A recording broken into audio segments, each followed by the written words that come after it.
إن الحمد لله نحمده ونستعينه ونستغفره ونعوذ بالله من شرور أنفسنا ومن سيئات أعمالنا من يهده الله فلا مضل له ومن يضلله فلا هادي له وأشهد أن لا إله إلا الله وحده لا شريك له وأشهد أن محمدا عبده ورسوله يا أيها الذين آمنوا اتقوا الله حق تقاته ولا تموتن إلا وأنتم مسلمون يا أيها الناس اتقوا ربكم الذي خلقكم من نفس واحدة وخلق منها زوجها وبث منهما رجالا كثيرا ونساء واتقوا الله الذي تساءلون به والأرحام إن الله كان عليكم رقيبا يا أيها الذين آمنوا اتقوا الله وقولوا قولا سديدا يصلح لكم أعمالكم ويغفر لكم ذنوبكم ومن يطع الله ورسوله فقد فاز فوزا عظيما أما بعد فإن خير الحديث كتاب الله وخير الهدي هدي محمد صلى الله عليه وسلم وشر الأمور محدثاتها وكل محدثة بدعة وكل بدعة ضلالة وكل ضلالة في النار. قال الله تبارك وتعالى في القرآن المجيد والفرقان الحميد أعوذ بالله من الشيطان الرجيم بسم الله الرحمن الرحيم قاف والقرآن المجيد بل عجبوا أن جاءهم منذر منهم وقال الكافرون هذا شيء عجيب أئذا متنا وكنا ترابا ذلك رجع بعيد قد علمنا ما تنقص الأرض منهم وعندنا كتاب حفيظ بل كذبوا بالحق لما جاءهم فهم في أمر مريج أفلم ينظروا إلى السماء فوقهم كيف بنيناها وزيناها وما لها من فروج والأرض مددناها وألقينا فيها رواسي وأنبتنا فيها من كل زوج بهيج تبصرة وذكرى لكل عبد منيب ونزلنا من السماء ماء مباركا فأنبتنا به جنات وحب الحصيد والنخل باسقات لها طلع نضيد رزقا للعباد وأحيينا به بلدة ميتا كذلك الخروج كذب قبلهم قوم نوح وأصحاب الرس وثمود وعاد وفرعون وإخوان لوط وأصحاب الأيكة وقوم تبع كل كذب الرسل فحق وعيد أفعينا بالخلق الأول بل هم في لبس من خلق جديد. قال الله تبارك وتعالى في القرآن المجيد والفرقان الحميد أعوذ بالله من الشيطان الرجيم بسم الله الرحمن الرحيم وكذلك جعلناكم أمة وسطا وقال النبي صلى الله عليه وسلم إياكم والغلو في الدين فإنما أهلك من كان قبلكم الغلو في الدين. معزز سامعین کرام، حاضرین جمعہ، تمام قسم کی حمد و ثنا، کبریائی و بڑائی اللہ رب العالمین کے لیے لائق و زیبا ہے، جس نے ہم تمام انسانوں کو پیدا کیا اور پیدا کرنے کے بعد ہماری رشد و ہدایت کے خاطر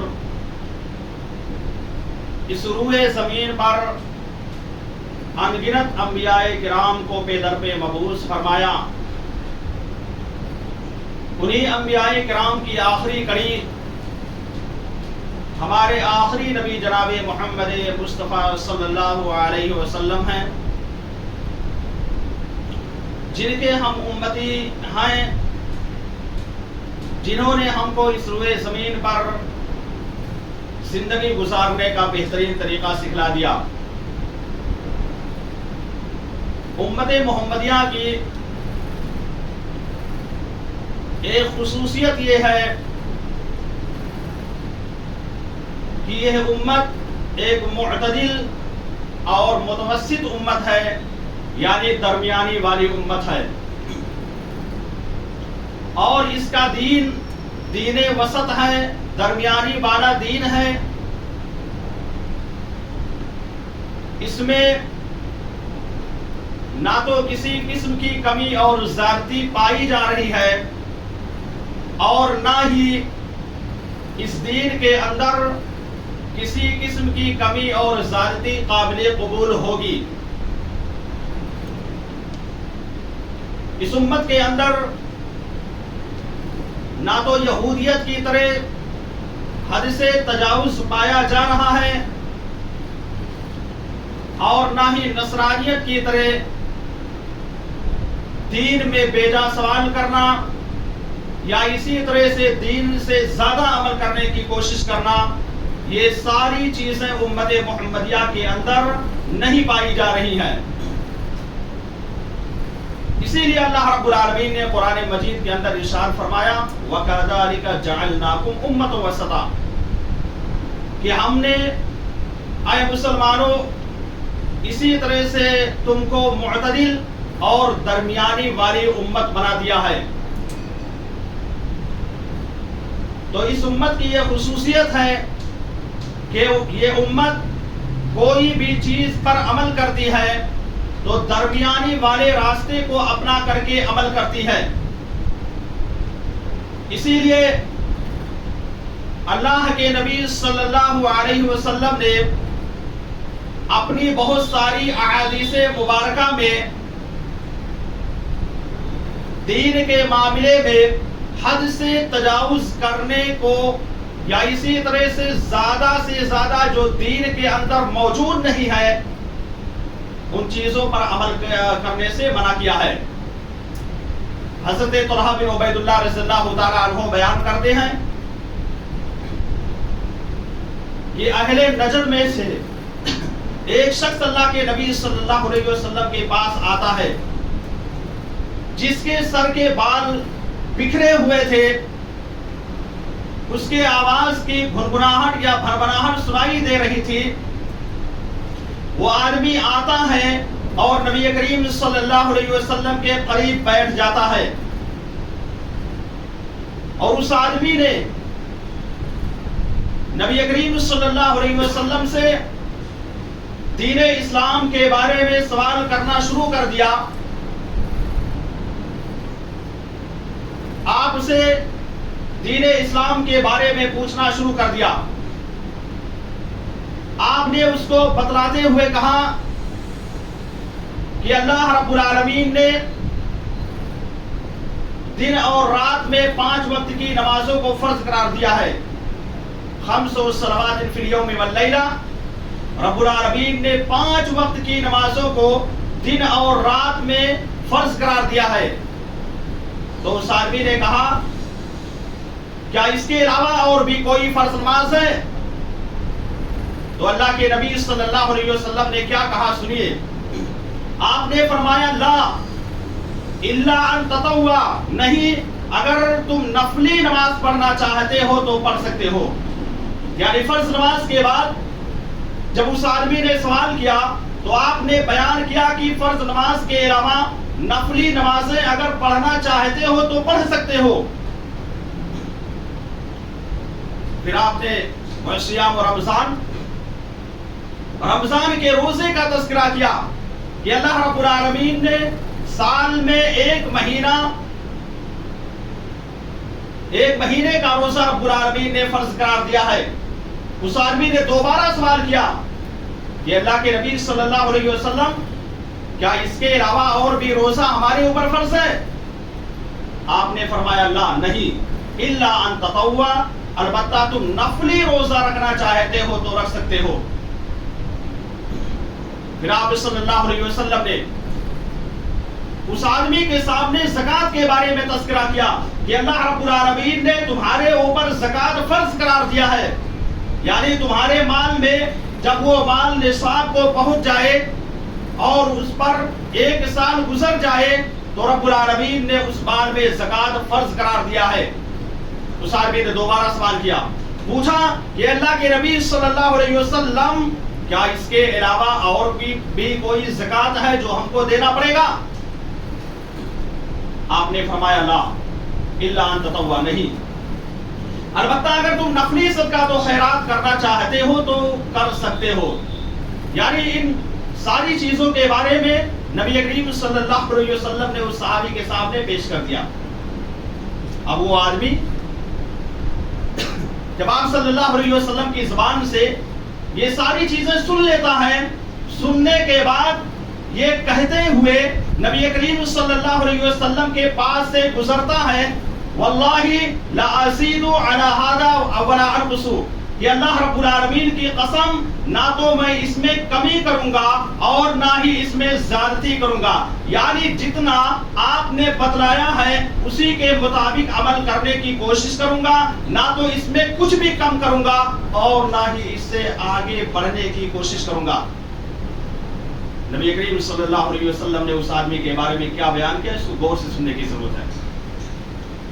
آپ نے بیان کیا افلح ان صدقہ، اگر اس آدمی نے ایسا کر لیا جیسا کہ وہ کہہ رہا ہے کہ نہ تو میں اس میں کمی کروں گا اور نہ ہی زیادتی کروں گا، تو یہ آدمی کامیاب ہو جائے گا۔ میرے بھائی اور دوستو، پتہ یہ چلا کہ کامیابی اسی میں ہے۔ جنت کو اسی وقت حاصل کیا جا سکتا ہے جب قرآن و حدیث کے مطابق ہم عمل کریں گے، اور جیسے ہی قرآن و حدیث کے آگے بڑھنے کی کوشش کریں گے اور ان چیزوں پر عمل کرنے کی کوشش کریں گے جن کا شریعت سے کوئی رشتہ، ناطہ اور کوئی تعلق نہیں ہے، تو وہ آدمی ناکام اور نامراد مانا جائے گا۔ گویا کہ وہ آدمی دین میں نئی نئی چیز ایجاد کر رہا ہے، بدعتوں پر عمل کر رہا ہے، اور بدعتی کبھی بھی نہ تو دنیا کے اندر کامیاب ہو سکتا ہے اور نہ آخرت کے اندر کامیاب ہو سکتا ہے۔ لہذا ہمیں اور آپ کو جتنا قرآن و حدیث کے اندر موجود ہے، جتنا آپ نے کہا یا جتنا رب العالمین نے کرنے کا حکم دیا ہے، ہمیں صرف اور صرف اتنا ہی کرنا ہے۔ آج کے خطبہ جمعہ میں غلو کے بارے میں آپ کے سامنے گفتگو کرنا ہے۔ آئیے سب سے پہلے غلو کا مطلب سمجھ لیجئے۔ غلو کا مطلب یہ ہوتا ہے دین میں بڑھ چڑھ کر کے عمل کرنا، دین میں آگے بڑھنے کی کوشش کرنا۔ وہ چیز ہے جو شریعت میں موجود نہیں ہے، ان کے علاوہ عمل کرنے کو دین میں غلو کہتے ہیں۔ یہ عربی زبان کا لفظ ہے، اس لیے میں نے اس کا ٹرانسلیٹ کر کے یہ موضوع دیا کہ دین میں غلو کرنا، زیادتی کرنا، کمی و بیشی کرنا، یہ کسی بھی حالت میں جائز اور درست نہیں ہے۔ تو نبی کریم صلی اللہ علیہ وسلم نے دین میں غلو کرنے سے، کمی زیادتی کرنے سے منع کیا ہے۔ کیوں منع کیا؟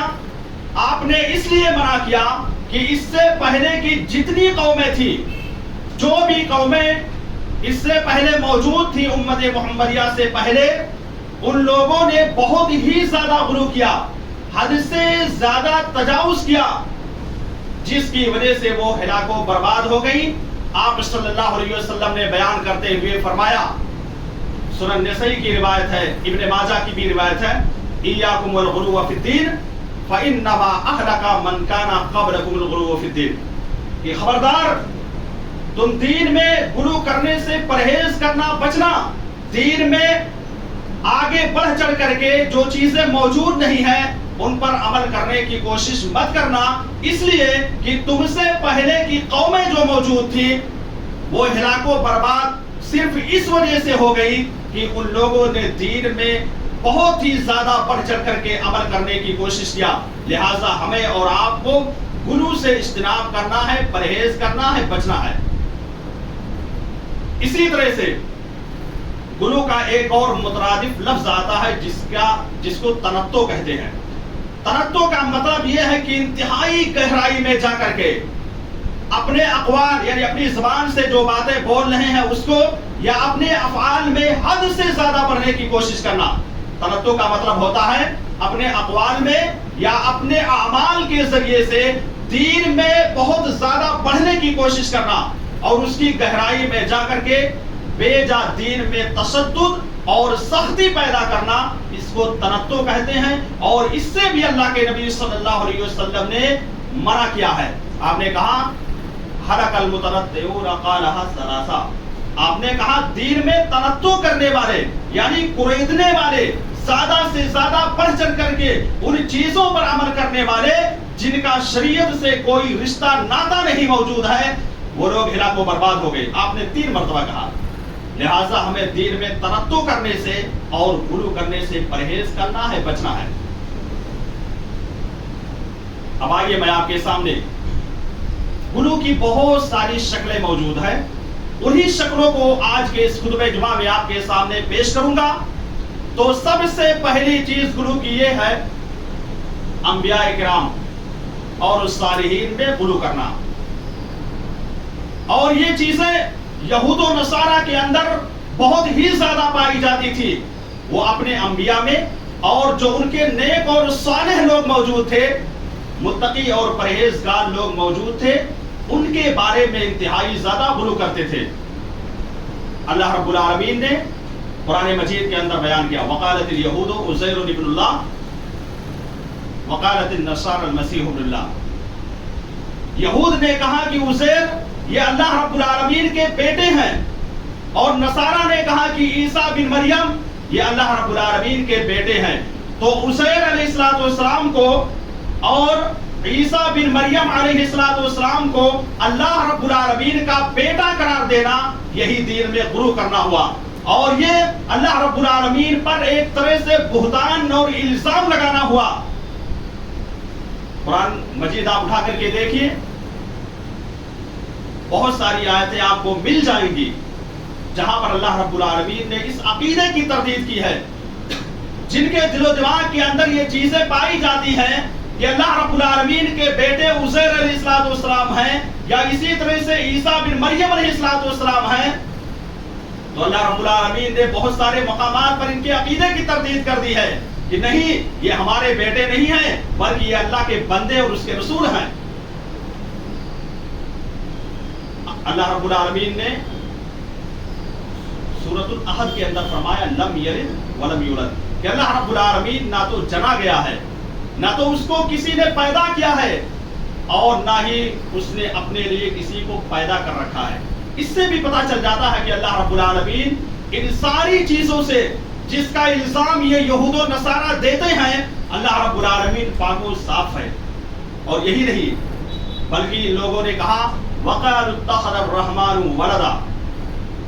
ان لوگوں نے کہا کہ رحمان نے اپنے لیے کسی کو اولاد بنا رکھا ہے. لَقَدْ جِئْتُمْ شَيْئًا إِدًّا.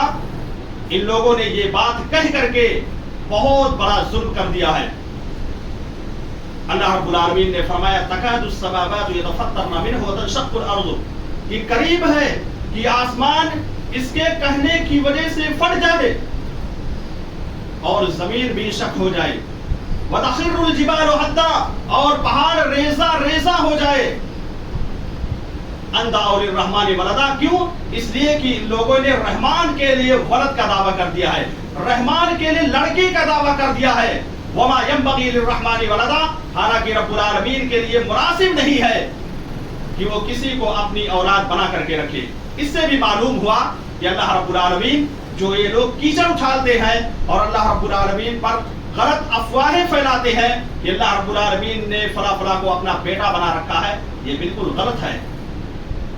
اسی طرح سے اللہ رب العالمین نے خصوصی طور پر قرآن مجید کے اندر یہود و نصارہ کو منع کیا ہے. عمومی طور پر تو سب کو منع کیا ہے، لیکن خصوصی طور پر اللہ رب العالمین نے کہا قُلْ يَا أَهْلَ الْكِتَابِ لَا تَغْلُوا فِي دِينِكُمْ، یہ نبی کریم صلی اللہ علیہ وسلم آپ کہہ دیجئے کہ اہل کتاب لا تغلوا فی دینکم، تم اپنے دین میں غلو مت کرو. اور اسی طرح سے اللہ رب العالمین نے دوسری آیت میں فرمایا یا اہل الکتاب لا تغلوا فی دینکم غیر الحق، کہ اہل کتاب تم اپنے دین میں غلو کرنے کی کوشش مت کرو.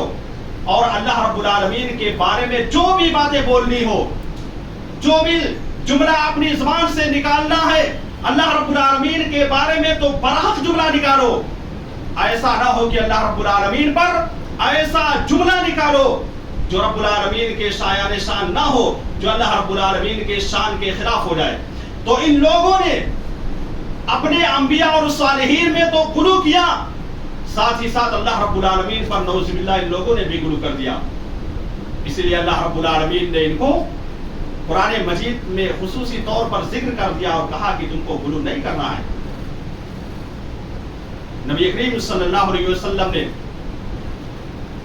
یہود و نصارہ کے بارے میں بیان کیا اور اپنی امت کو تنبیہ بھی کی کہ اے میری امت کے لوگوں، تم دین میں غلو کرنے سے پرہیز کرنا، بچنا، ورنہ اگر تم دین میں غلو کرو گے، ان چیزوں پر عمل کرو گے جن کا شریعت سے کوئی رشتہ، کوئی ناتا اور کوئی تعلق نہیں ہے، تو یہ بات یاد رکھنا کہ تم ہلاک و برباد ہو جاؤ گے. اللہ رب العالمین نے قرآن مجید کے اندر اور نبی کریم صلی اللہ علیہ وسلم نے اپنی احادیث مبارکہ کے اندر بھی بیان کر دیا.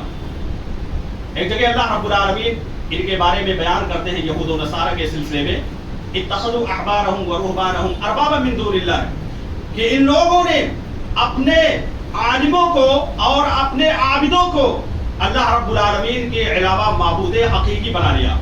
گویا کہ یہ لوگ اپنے عالموں کو اور اپنے عابدوں کو جو متقی اور پرہیزگار ہوتے تھے، جن کا تعلق اللہ رب العالمین سے زیادہ ہوتا تھا، جو اپنے تعلق کو اللہ رب العالمین سے جوڑ کر کے زیادہ رکھتے تھے، ان کے بارے میں ان لوگوں نے باقاعدہ یہ کہہ لیا کہ یہ ہمارے رب ہیں.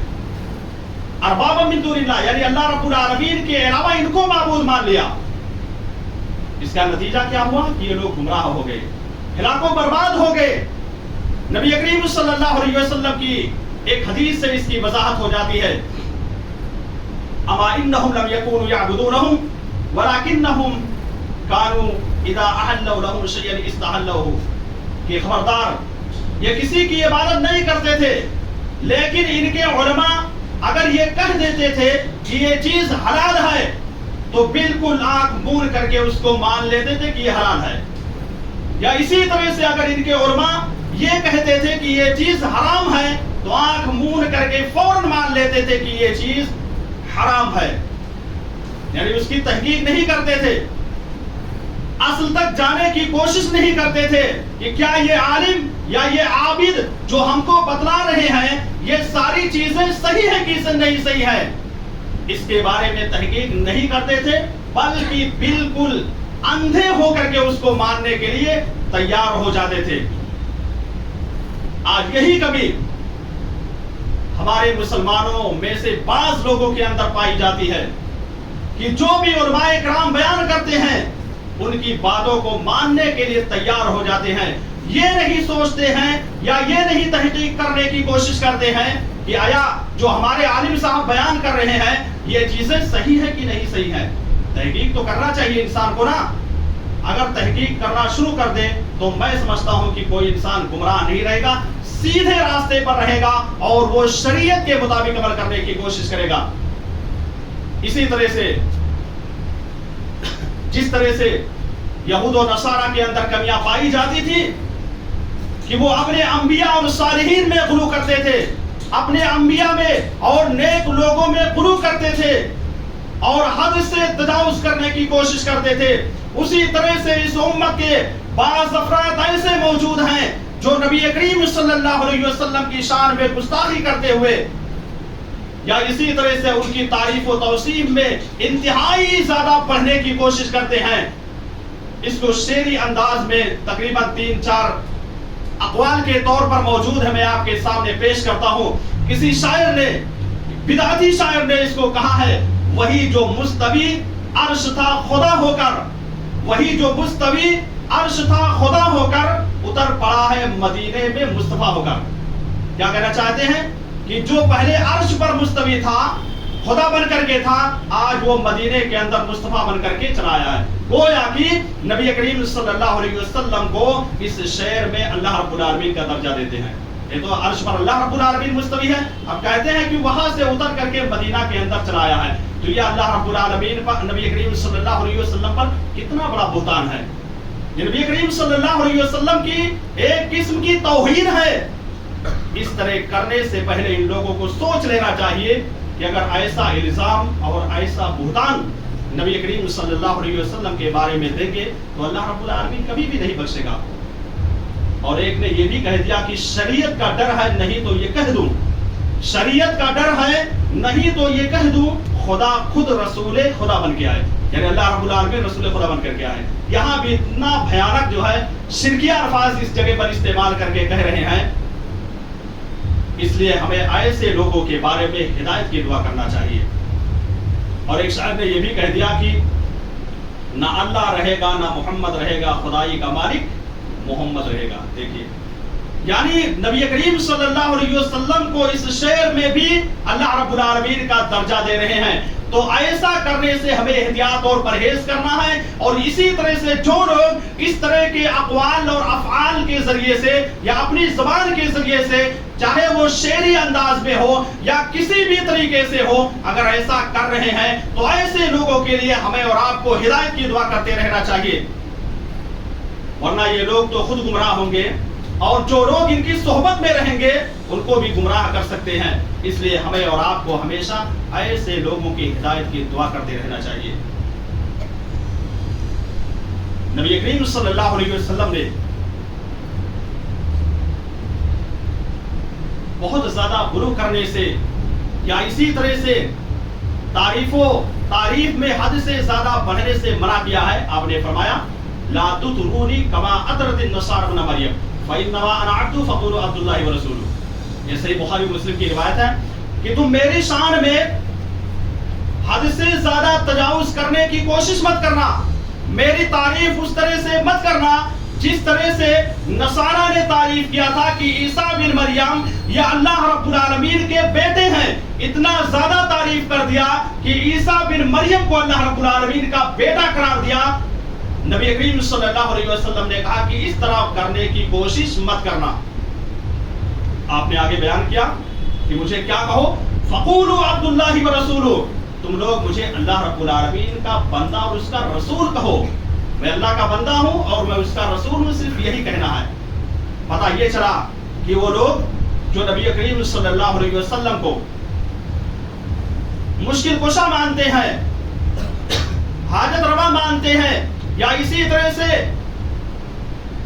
آپ کا مقام و مرتبہ بہت زیادہ بڑھانے کی کوشش کرتے ہیں، بعض لوگ تو ایسے موجود ہیں جو نبی کریم صلی اللہ علیہ وسلم کو عالم الغیب بھی کہہ دیتے ہیں کہ نعوذ باللہ نبی کریم صلی اللہ علیہ وسلم عالم الغیب تھے۔ آپ قرآن اٹھا کر کے دیکھیں، ترجمے کے ساتھ قرآن پڑھیے، قرآن کی تفسیر کو اگر آپ پڑھ لیں گے تو میں دعوے کے ساتھ منبر رسول پر کھڑے ہو کر کہتا ہوں کہ آپ کبھی بھی نہیں کہیں گے کہ نبی کریم صلی اللہ علیہ وسلم عالم الغیب تھے۔ سورہ توبہ 11واں پارہ، سورہ یونس 11واں پارے کے اندر یہ آیتیں موجود ہیں۔ اللہ نے کہا قل لا اقول لكم عندي خزائن الله ولو اعلم الغیب، کہ نبی کریم صلی اللہ علیہ وسلم آپ کہہ دیجئے کہ میرے پاس اللہ رب العالمین کے خزانے کی چابیاں موجود نہیں ہیں اور نہ ہی میں عالم الغیب ہوں۔ اس آیت کریمہ میں اللہ رب العالمین نے یہ بیان کر دیا کہ نبی کریم صلی اللہ علیہ وسلم عالم الغیب نہیں تھے۔ اسی طرح سے ایک دوسری آیت میں اللہ رب العالمین نے یہ بھی بیان کیا کہ اے نبی کریم صلی اللہ علیہ وسلم آپ کہہ دیجئے کہ میں عالم الغیب نہیں ہوں، میں غیب کے بارے میں نہیں جاننے والا ہوں کہ آگے چل کر کے کیا ہونے والا ہے، اس کے بارے میں میرے پاس ذرہ برابر بھی علم موجود نہیں ہے۔ اللہ رب العالمین نے نقشہ کھینچتے ہوئے کہا وَلَوْ كُنْتُ عَالِمُ الْغَيْبَ لَاسْتَكْثَرْتُ مِنَ الْخَيْرِ، اے نبی کہہ دیجئے کہ اگر میں عالم الغیب ہوتا، غیب کے بارے میں مجھے علم ہوتا تو تو میں بہت ساری بھلائیاں اکٹھا کر لیتا، بہت ساری میں نیکیاں اکٹھا کر لیتا، وما مسنی السوء، اور مجھے کوئی تکلیف نہیں پہنچتی، مجھے کوئی پریشانی نہیں پہنچتی، ان انا الا نذیر و بشیر لقوم یؤمنون، میں تو صرف اور صرف کھلم کھلا ڈرانے والا ہوں، بشارت دینے والا ہوں ایسے قوم کے لیے جو ایمان لے آئی ہے۔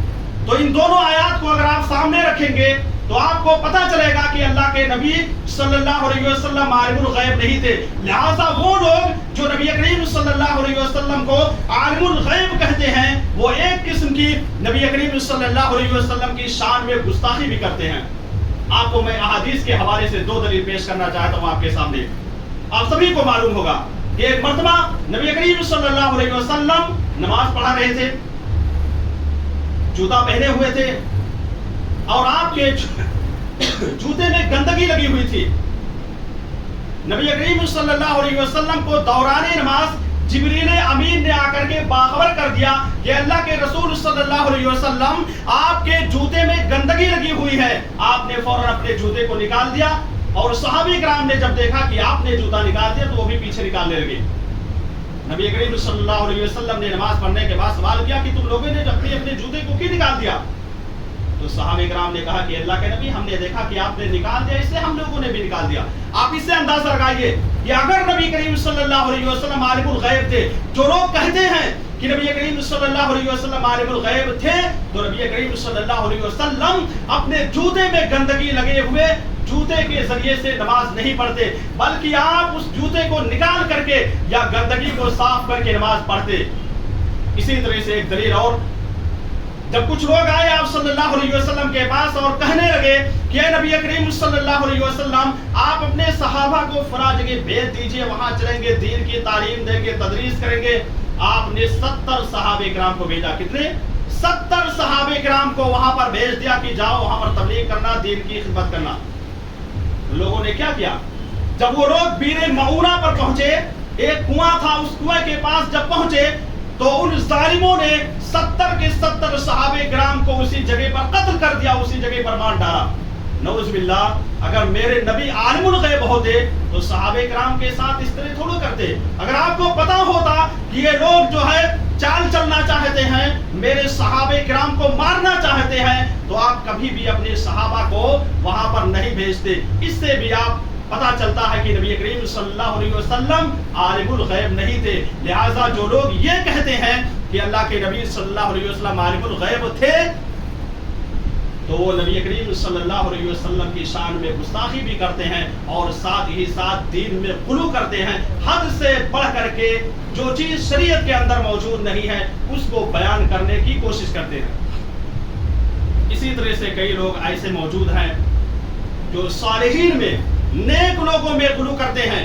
جو متقی اور پرہیزگار لوگ ہوتے ہیں، انتقال کر جاتے ہیں، تو ہمارے مسلمان بھائیوں میں سے بعض لوگ ایسے ہوتے ہیں جو ان کی قبروں کی طرف سفر کر کے جاتے ہیں، نظر و نیاز مانگتے ہیں اور ان کے سامنے ہاتھ پھیلا کر کے دعائیں مانگتے ہیں۔ بتلائیے وہ لوگ آخر کیسے فائدہ پہنچا سکتے ہیں؟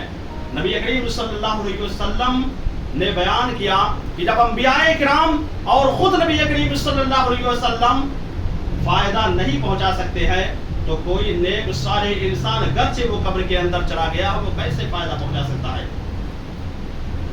اس لیے ہمیں اس عقیدوں کو بھی اپنے دل و دماغ سے دور کرنا ہے اور اس کو ختم کرنے کی ضرورت ہے۔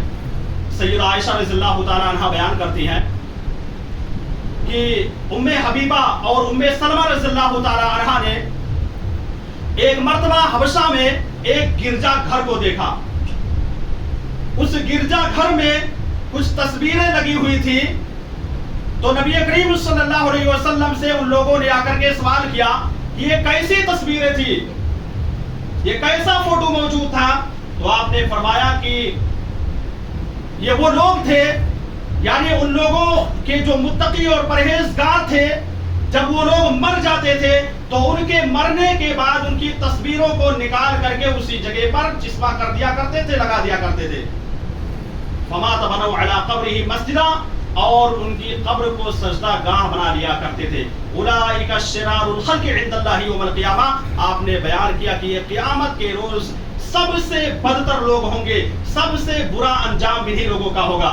تو یہ پہلی چیز تھی جس کو میں نے آپ کے سامنے پیش کیا کہ انبیاء کرام اور اسی طرح سے جو نیک لوگ ہیں ان کے بارے میں ہمیں غلو نہیں کرنا ہے، حد سے تجاوز نہیں کرنا ہے، بلکہ ہمیں اتنا عمل کرنا ہے جتنا شریعت نے اجازت دی ہے اور جتنا نبی کریم صلی اللہ علیہ وسلم نے اپنی احادیث مبارکہ میں بیان کیا ہے۔ اس سے زیادہ ہمیں بیان کرنے کی ضرورت نہیں ہے اور نہ ہی اس سے زیادہ ہمیں عمل کرنے کی ضرورت ہے۔ اور دوسری چیز یہ ہے کہ بعض لوگ عبادات میں بھی بڑھ چڑھ کر کے حصہ لینے لگتے ہیں جو شریعت میں موجود نہیں ہوتی ہیں، جن کا شریعت سے کوئی تعلق نہیں ہوتا ہے، پھر بھی وہ زیادہ سے زیادہ عمل کرنے کی کوشش کرتے ہیں۔ میں آپ کے سامنے دو دلیلیں پیش کرتا ہوں۔ عبداللہ بن عباس رضی اللہ تعالیٰ عنہ بیان کرتے ہیں کہ 10 ذی الحجہ کی صبح کو نبی کریم صلی اللہ علیہ وسلم اپنے سواری پر تشریف فرما تھے۔ آپ نے کہا کہ عبداللہ بن عباس رضی اللہ تعالیٰ عنہ چند کنکریاں مجھ کو چن کر کے لاؤ تاکہ میں حجر اسود کو ماروں گا۔ عبداللہ بن عباس رضی اللہ تعالیٰ عنہ کہتے ہیں کہ میں نے چند کنکریاں لا کر کے، وہ کنکریاں چنے سے تھوڑی سی بڑی تھی، لا کر کے نبی کریم صلی اللہ علیہ وسلم کو دے دیا۔ آپ نے فرمایا کہ بِأَمْثَالِ هَؤُلَاءِ وَإِيَّاكُمْ وَالْغُلُوَّ فِي الدِّينِ فَإِنَّمَا هَلَكَ مَنْ قَبْلَكُمُ الْغُلُوُّ فِي الدِّينِ۔ کہ عبداللہ بن عباس رضی اللہ تعالیٰ عنہ اسی طرح کی کنکریاں شیطان کو مارنے کے لیے، حجر اسود کو مارنے کے لیے استعمال کرنا۔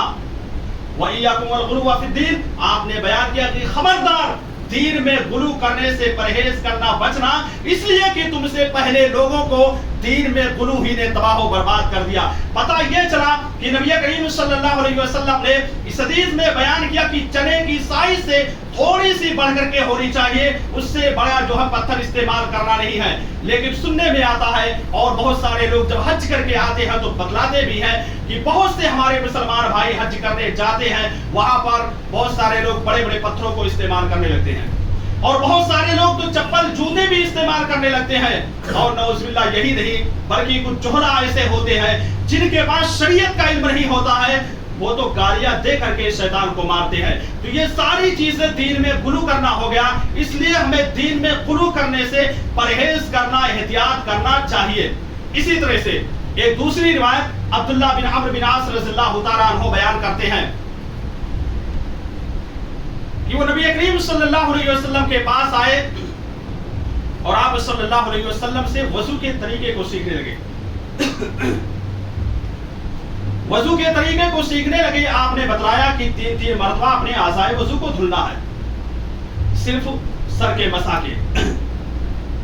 اور آپ نے کہا کہ اگر کوئی شخص 3 سے زیادہ دھلنے کی کوشش کرتا ہے تو گویا کہ وہ ظلم کرتا ہے اور حد سے تجاوز کرنے کی کوشش کرتا ہے۔ پتہ یہ چلا کہ اپنے اعضائے وضو کو، جن حصوں کو وضو کے درمیان دھلنا ہے، صرف 3 مرتبہ دھلنا ہے، زیادہ سے زیادہ 3 مرتبہ دھلنا ہے۔ اگر 1 مرتبے میں ہو جاتا ہے تب بھی درست ہے، 2 مرتبے میں آپ مکمل طور پر پانی پہنچا لے جاتے ہیں تب بھی درست ہے، اور 3 مرتبہ ضرورت پڑتی ہے تو 3 مرتبہ آپ دھل سکتے ہیں۔ لیکن اگر اس سے آگے کوئی بڑھنے کی کوشش کرتا ہے تو گویا کہ وہ شریعت سے آگے بڑھ رہا ہے، شریعت نے 3 سے زیادہ مرتبہ اجازت نہیں دی ہے۔ لیکن ہاں یاد رکھنا، سر کے مسح کے لیے صرف 1 مرتبہ استعمال کرنا ہے۔ اسی طرح سے بہت سارے لوگ نفلی عبادات میں بھی حد سے زیادہ تجاوز کرنے لگتے ہیں۔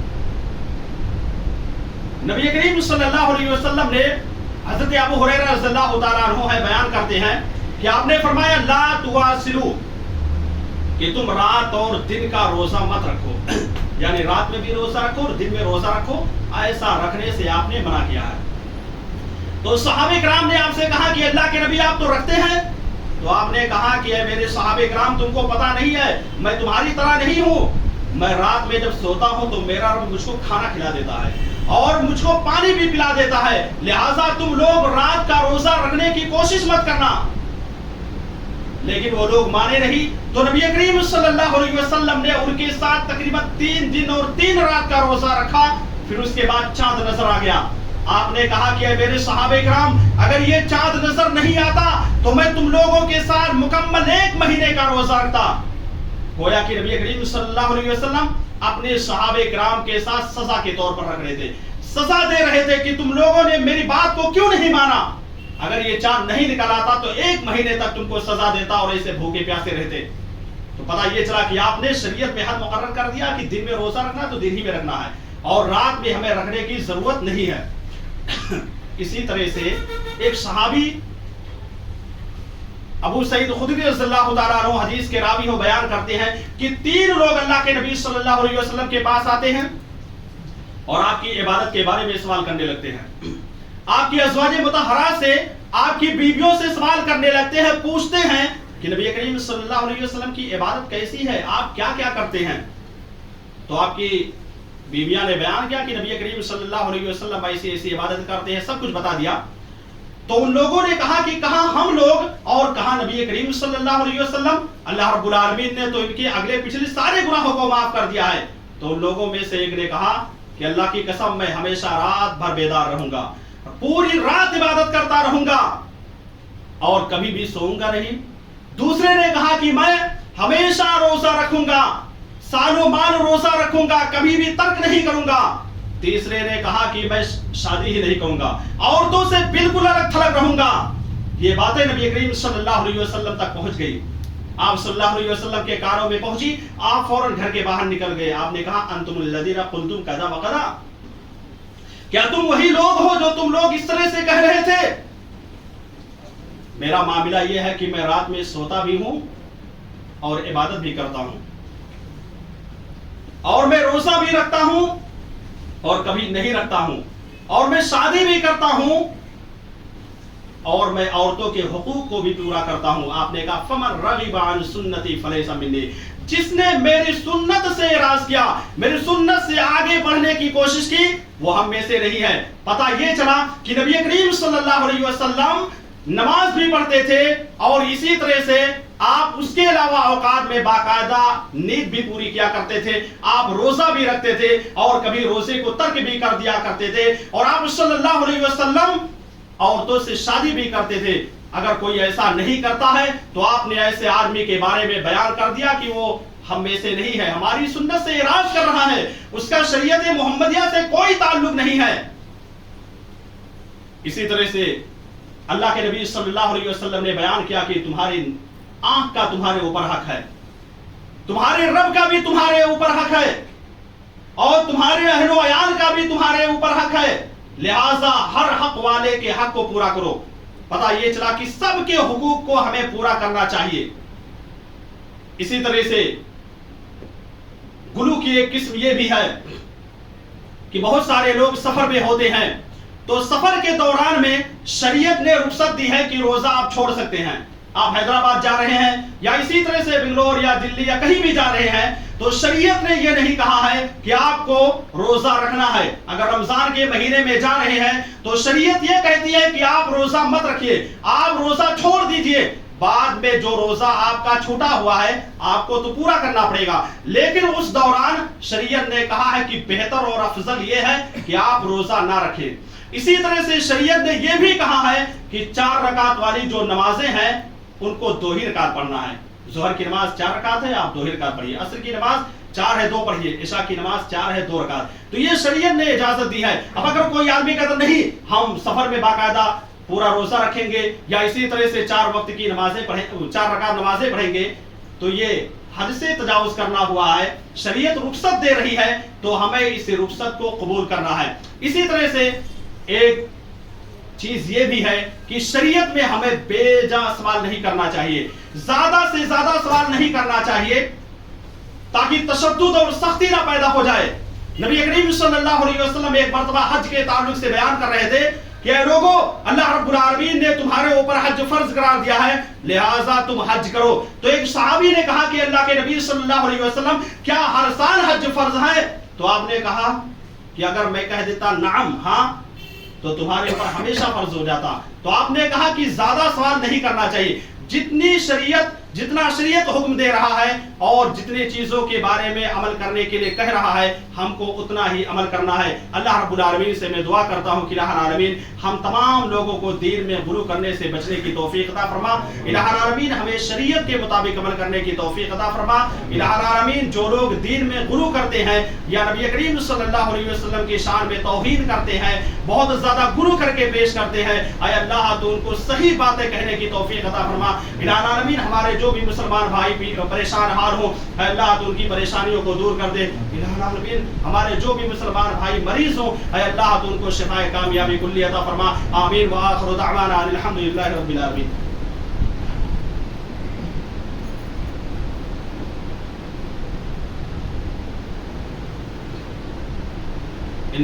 ان الحمد لله نحمده ونستعينه ونستغفره ونعوذ بالله من شرور انفسنا ومن سيئات اعمالنا من يهده الله فلا مضل له ومن يضلل فلا هادي له واشهد ان لا اله الا الله وحده لا شريك له واشهد ان محمدا عبده ورسوله ان الله وملائكته يصلون على النبي يا ايها الذين امنوا صلوا عليه وسلموا تسليما اللهم صل على محمد وعلى ال محمد كما صليت على ابراهيم وعلى ال ابراهيم انك حميد مجيد اللهم بارك على محمد وعلى ال محمد كما باركت على ابراهيم وعلى ال ابراهيم انك حميد مجيد عباد الله رحمكم الله ان الله يأمر بالعدل والإحسان وإيتاء ذي القربى وينهى عن الفحشاء والمنكر والبغي يعظكم لعلكم تذكرون اذكروا الله يذكركم وادعوه يستجب لكم ولذكر الله تعالى وعلى ما جل وتم أكبر